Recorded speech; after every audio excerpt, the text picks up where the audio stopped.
It's time for a death battle! Rewritten. Dosuke Aizen, the Soul Reaper who stood upon the heavens from Bleach. Sephiroth, the fearsome one-winged angel of Final Fantasy.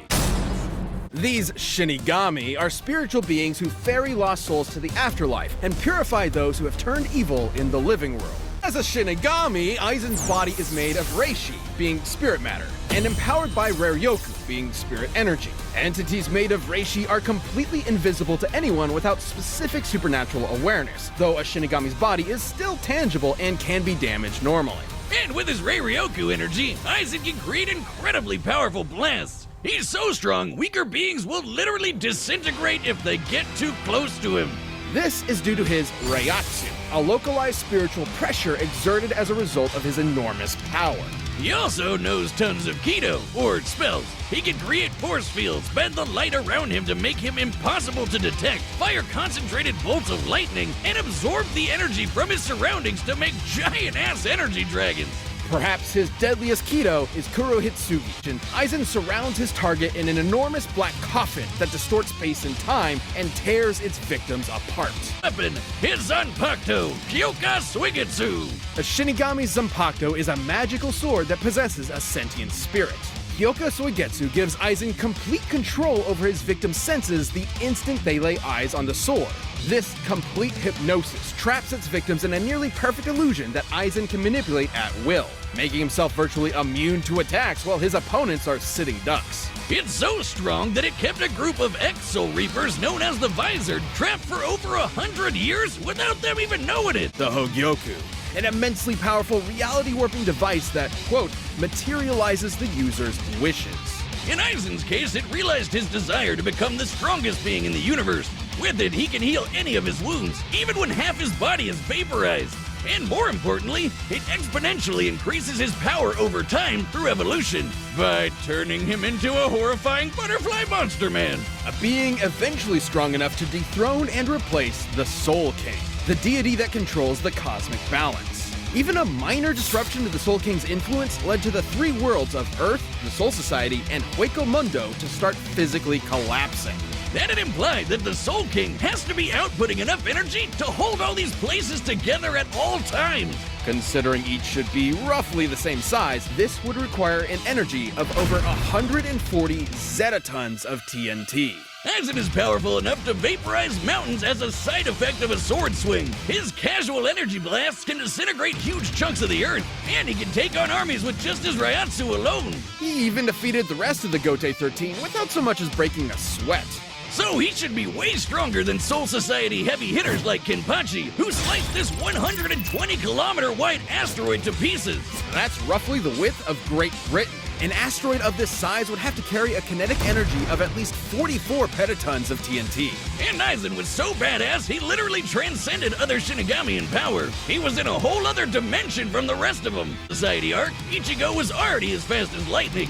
And by this point, after all his power boosts, he'd even be faster than light. Hell, even weaker characters like this lady can dodge light beams. Somehow, he ended up getting even stronger than before. It could theoretically be due to the chair's restraints keeping his Reiatsu from properly releasing, building it up within him until he was stronger in base than he was at his previous max. He even managed to hold his own against the Quincy warlord Yua, who absorbed the power of the Soul King himself. He even used Kyoka Suigetsu to trick him, and Yuha's a dude who can literally see every possible future all at the same time. All according to Keikaku, bitches! That's his Masamune. This 7'2" behemoth of a blade is a lot like the Nodachi swords they used back in feudal Japan. Energy of the life stream, he can control other beings with Genova's cells. Including the corpse of Genova, who he manipulated like a puppet, strong enough to throw a man hundreds of feet skyward, move at supersonic speeds, and withstand brutal stab wounds through vital organs. He's got illusion powers that can trick people by creating an entirely fake scenario. He can lift people with his mind, including himself, and then he can just fly. That's how it works, right? Additionally, Sephiroth can cast magic thanks to his on-hand materia. Materia is crystallized life energy which grants different powers according to the type of materia used. This lets Sephi attack with fire, lightning, ice, and earth-based magic. He can block attacks with barrier and reflect, and heal himself with cure and regen. And ever since jumping into the live stream, he's had unlimited access to his magical powers, and tanked a dragon's flamethrower attack without even getting a teensy bit hurt. A particularly impressive feat considering this attack was capable of one-shotting fellow soldier Zack Fair. In his rematch with Cloud, he blocked an attack strong enough to crater the metal around him.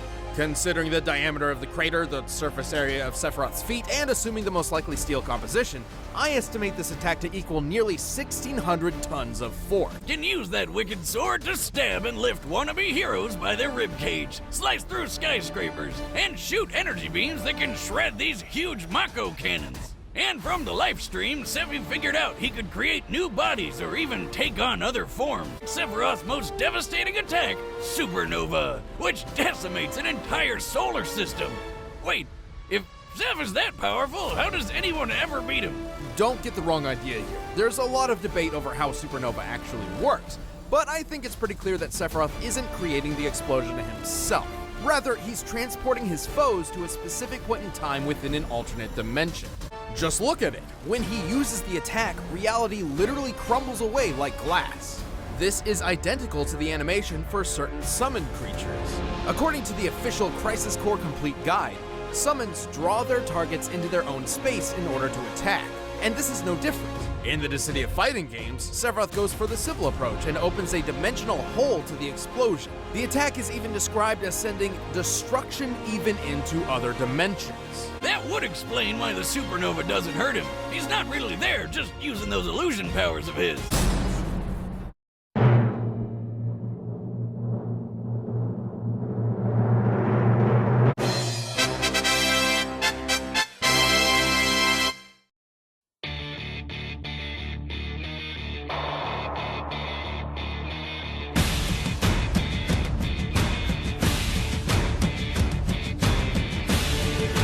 Move at supersonic speeds. Mighty Arc, Ichigo was already as fast as lightning, and by this point, after all his power boosts, he'd even be faster than light. Hell, even weaker characters like this lady can dodge light beam.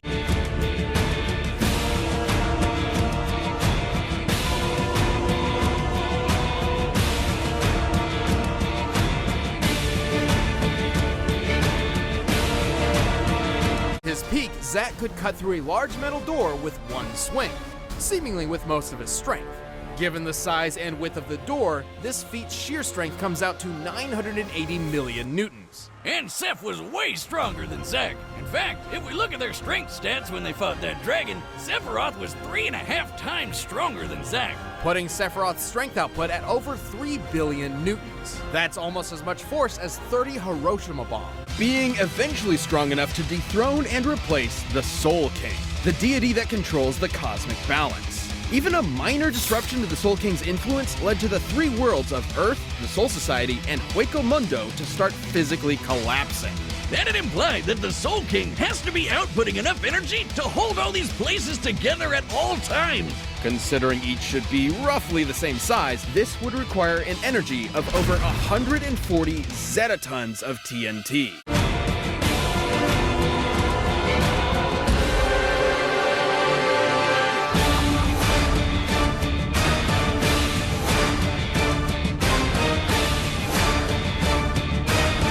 Illusion powers that can trick people by creating an entirely fake scenario.